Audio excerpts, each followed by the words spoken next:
దీపం ఎందుకు పెడతారో మీతో చెప్పాను నేను. చర్మం ఇచ్చాడు, దీనికి స్పర్శ శక్తి ఉంది. మనవడు వచ్చి తాత అని ఇలా పట్టుకున్నాడు అనుకోండి, గొప్ప ప్రేమ ఉద్భుతం అవుతుంది. ఎరా చంద్రశేఖర అని ఎత్తుకొని తొడ మీద కూర్చోబెట్టుకుంటాడు.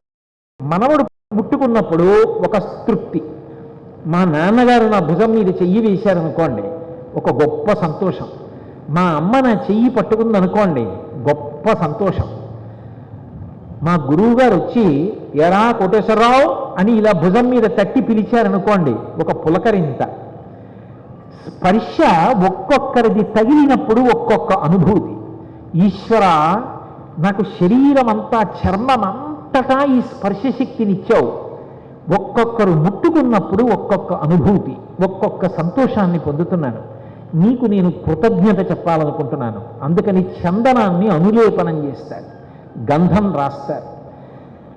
నువ్వు ఎందుకు చేస్తున్నావన్నది తెలిసి ఉండాలి. అది తెలిసినప్పుడు పూజ చేసేటప్పుడు ఆనంద భాష్పాలు వస్తాయి.